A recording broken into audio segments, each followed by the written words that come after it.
தொடர்ந்து பாருங்கள், ஆதரவு கொடுங்க, சப்ஸ்கிரைப் பண்ணுங்கள், லைக் பண்ணுங்கள்.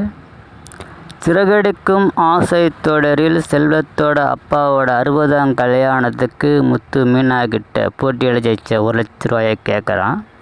மீனா கொடுக்க மறுக்கிறாங்க. இதனால் அவங்களுக்குள்ள சின்ன மனஸ்தாபம் ஏற்படுது. பிறகு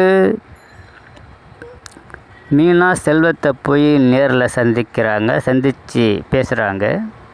இப்போ நீங்கள் 1,00,000 கடன் வாங்கினீங்கன்னா அது எப்படி திருப்பி கொடுப்பீங்க? கொடுக்கறதுக்கு எவ்வளோ கஷ்டப்படுவீங்க? இருக்கிறவங்க ஏதாவது பண்ணிட்டு போகிறாங்க, இல்லாத நம்ம சிம்பிளாக கோயில் வச்சு பண்ணிக்கலாம், எதுக்கு தேவையில்லாத ரிஸ்க் எடுக்கிறீங்க அப்படின்னு செல்வத்துக்கு அறிவுரை சொல்கிறாங்க.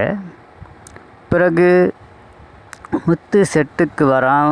எங்கடா செல்வத்தெல்லாம் காணோம், எங்கடா சவாரிக்கெல்லாம் போலியான்னு கேட்குறான். சவாரியில் எதுவும் வரல நாங்கள் ஃப்ரெண்ட்ஸு சொல்கிறாங்க. அதுக்கு முத்து போனதன்றா கிடைக்கும், அங்கங்கே ஃபங்க்ஷன் திருவிழா டைமாக இருக்குது, அங்கங்கே முகூர்த்த டைமாக இருக்குது, சவாரிலாம் வர ஒழுங்காக பாருங்கன்னு அட்வைஸ் பண்ணுறான். செல்வம் எங்கன்னு கேட்குறான். செல்வம் எங்கே தான் இருக்கிறான் அப்படின்னு சொல்கிறாங்க. இங்கே குஷ்டு படுத்துட்டாடான்னு கேட்குறான். இல்லை இங்கே தான் இருக்கிறான்றாங்க. பிறகு என்னடா ஆச்சுன்னு சொல்கிறாங்க. பணம் ஏற்பாடு பண்ண அதுக்காக தான் செல்வத்தை தேடுறான்றாங்க. செல்வம் வரான். என்னடா வேலை நல்லபடியாக நடக்குதான்னு கேட்குறாங்க. இல்லை 60ஆம் கல்யாணம் சிம்பிளாக கோயில் வச்சு பண்ணலான்ருக்குறோம், பெருசாக பண்ணுற மாதிரி இல்லை, காசு இல்லாததுக்கு தேவையில்லாத செலவு அப்படின்னு விட்டுட்டோம் அப்படின்னு செல்வம் சொல்கிறாரு.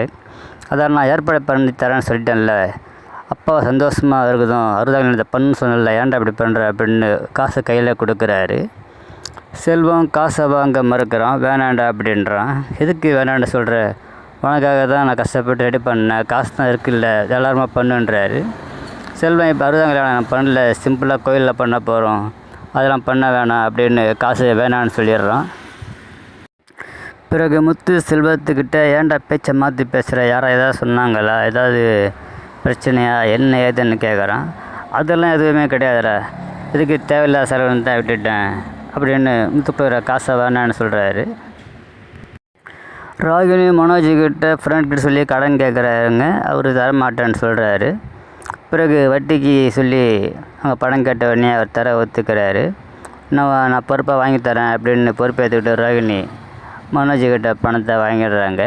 அந்த நேரத்தில் அவங்க ஃப்ரெண்டும் அழுதுகினே வரா. அம்மாவுக்கு உடம்பு சரியில்லை, ஆப்ரேஷன் பண்ண காசு வேணும்னு ராகினிட்ட ஏறி என்கிட்ட காசு, இப்போ காசு இல்லை அப்படின்ற மாதிரி ராகினி சொல்கிறா.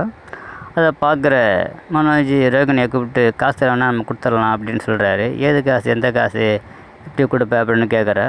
இல்லை கொடுத்துடலாம், கொடுத்து 3 வட்டிக்கு வாங்கிடலாம் அப்படின்னு சொல்கிறாரு. அப்புறம் அவங்க ஃப்ரெண்டுக்கும் பணம் கொடுக்குறாரு. தொடர்ந்து பாருங்கள், ஆதரவு கொடுங்க.